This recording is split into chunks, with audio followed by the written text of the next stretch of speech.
Alright, so I'm gonna try to keep my composure during this video, but I have to be honest with you, I'm not sure I can. Because what I watched happen on First Take this morning, what I witnessed unfold in real time on live national television, was so surreal, so packed with barely concealed information, so clearly pointing in one specific direction, that I literally stood up in my living room and started pacing back and forth like a crazy person because my brain was processing what my ears were hearing and what my eyes were seeing, and all of it was leading to one inescapable conclusion. Jarrett Allen is going to be a New York Knick. And the reason I'm so certain, the reason I'm willing to say that with this level of confidence, is because his own agent practically confirmed it on live television this morning in an interview that was supposed to be routine, but turned into one of the most accidentally revealing moments in ESPN history. And I'm gonna break down every single second of it for you, because the details, the word choices, the pauses, the facial expressions, they all tell a story that is impossible to misread once you know what to look for. Hey, what's up everyone? Real quick before we get into everything, that like button is literally what determines if this reaches hundreds or thousands of fans. Takes 1 second but makes a huge impact on the channel's growth. Just smash that like button right now. It's the easiest thing you can do, but honestly the biggest way to support this content. Every single like pushes this further, so hit it now. Here's what happened. First Take was doing a segment about the Knicks and the ongoing debate about whether Mike Brown should change the starting lineup. They were talking about the Karl-Anthony Towns comments about playing with playoff intensity. They were discussing the starting lineup's miserable plus 0.7 net rating and comparing it to other teams whose starters are dramatically better. And in the middle of that conversation, Shams Charania, who was on the panel today, said something that shifted the entire direction of the show. He said, "I've been told by multiple league sources that the Knicks have been aggressive in pursuing interior upgrades, and one name that keeps coming up in my conversations is Jarrett Allen." And then, as if on cue, the production team cut to a video call where Jarrett Allen's agent was sitting there, ready to go. And what happened next was 15 minutes of television that I will never forget. Stephen A. opened the questioning, and he did what Stephen A. does, which is go straight for the throat. He said, "Sir, thank you for joining us. I'm going to be direct with you. Have the New York Knicks been in contact with your client about a potential move to Madison Square Garden?" And the agent, who was clearly experienced and media savvy, gave a response that was textbook agent deflection, but also incredibly revealing if you know how to read between the lines. He said, "Stephen A., I appreciate the directness. What I can tell you is that Jarrett is someone who multiple organizations have expressed interest in. I can't speak to the specifics of any one team's conversations, but I will say that Jarrett has always had tremendous respect for the Knicks organization and for what they're building in New York. Multiple organizations have expressed interest. Tremendous respect for the Knicks organization." Let me decode that for you. When an agent says multiple organizations have expressed interest, he's creating leverage. He's telling the Knicks and the world that there's competition for his client. But when he then specifically names the Knicks as a team his client has tremendous respect for, he's signaling which direction his client is actually leaning. You don't single out one organization by name when there are supposedly multiple suitors unless that one organization is at the top of your list. That was a clear signal to the Knicks front office. My client wants to be there. Make it happen. Then Stephen A. zeroed in on something specific. He asked about the Knicks' defensive identity and whether Allen sees himself as a fit for a team that values toughness and physical play, and the agent's response was remarkable. He said, "If there's one thing that defines Jarrett Allen as a player, it's his physicality, his rebounding, his rim protection, his ability to anchor a defense and make the players around him better." And those are qualities that, from what I understand, align very closely with what certain organizations in the Eastern Conference are prioritizing. Certain organizations in the Eastern Conference that are prioritizing physicality, rebounding, rim protection, and the ability to anchor a defense. He might as well have held up a sign that said New York Knicks, because that is the Knicks' identity described to perfection. That's what Mike Brown wants. That's what the culture demands.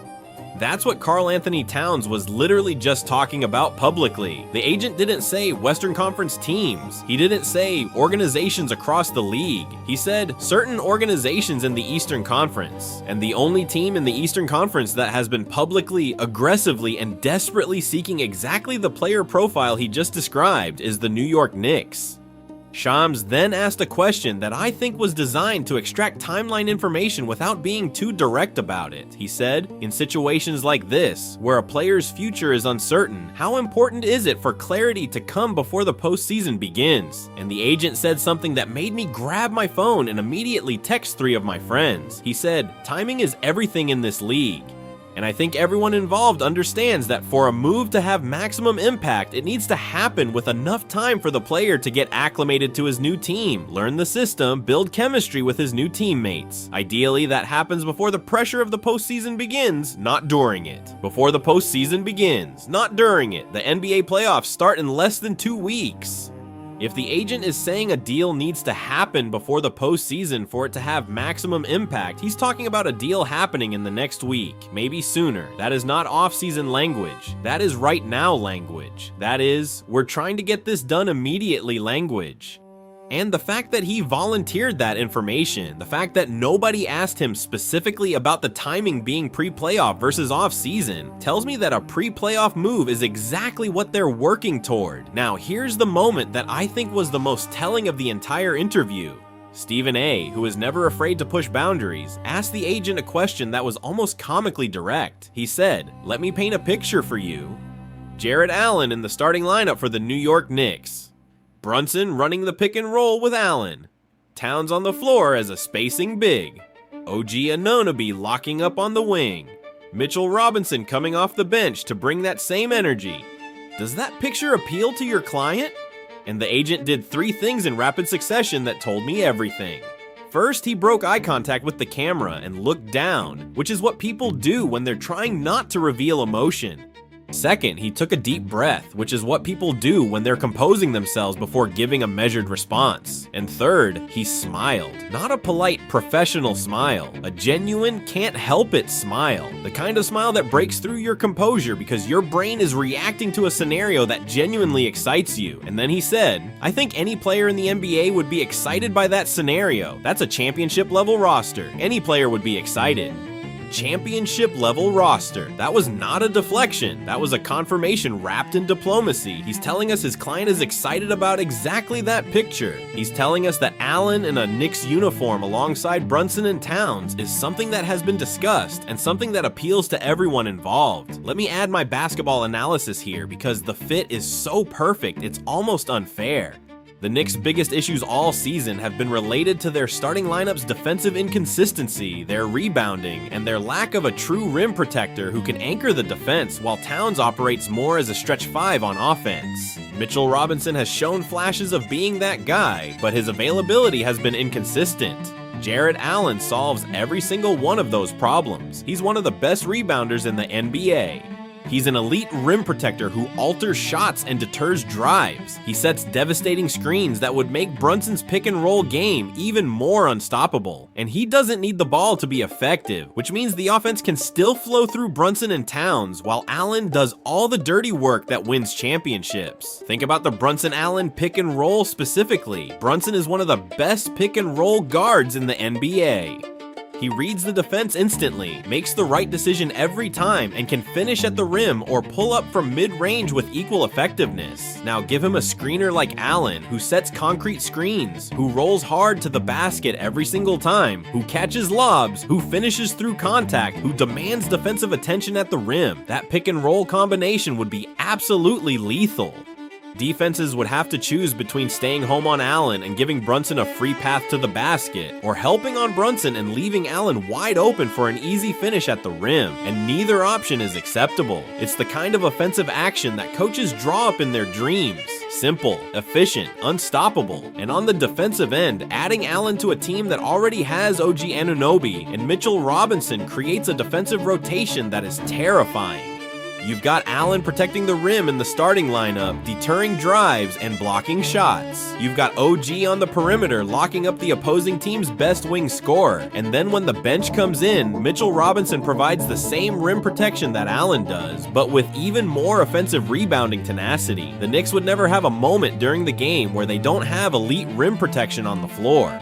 That kind of defensive continuity is what wins playoff series. It's what grinds opponents down over 7 games. And it's what the Knicks have been lacking all season. Going back to the interview for one final moment that I think sealed the deal. As the segment was ending and the agent was about to sign off, Molly asked a casual, almost throwaway question. She said, "Where's Jarrett right now? Is he training somewhere specific?" And the agent, perhaps catching himself off guard with a casual question after 15 minutes of intense interrogation, said, "He's actually on the East Coast right now, taking care of some things. On the East Coast, taking care of some things." Why would Jarrett Allen be on the East Coast taking care of some things if those things didn't include meeting with teams or finalizing arrangements? The Cavaliers, his current team, play in Cleveland, which is technically in the East, but also a Midwest city that people don't typically describe as the East Coast. When people say the East Coast, they usually mean the Boston to Washington corridor. And the most prominent NBA franchise on the East Coast that has been publicly pursuing a center is the New York Knicks. The fact that Allen is physically on the East Coast right now, combined with everything else the agent said during this interview, paints a picture that is impossible to misinterpret. So here's my conclusion, and I'm going to state it as clearly and directly as I possibly can. Jarrett Allen is going to be a New York Knick. His agent practically confirmed it on national television through 15 minutes of the most revealing non-denials, carefully chosen words, specific geographic references, and barely contained smiles that I have ever witnessed in a sports interview. The basketball fit is perfect. The timeline language suggests this is happening before the playoffs. The agent's specific mention of Eastern Conference organizations that prioritize physicality and defense points directly at the Knicks. And Allen being physically on the East Coast right now suggests that meetings or logistics are already underway. Knicks fans, this is the move we've been waiting for. This is the center who completes the roster. This is the rim protector who anchors the defense. This is the pick and roll partner who makes Brunson even more unstoppable. This is the missing piece that turns the Knicks from a good team into a championship team. And based on everything I saw this morning on First Take, it's happening. Subscribe, drop your comments, and stay locked in because the Knicks are about to make the biggest move of the season, and you do not want to miss a single moment of it.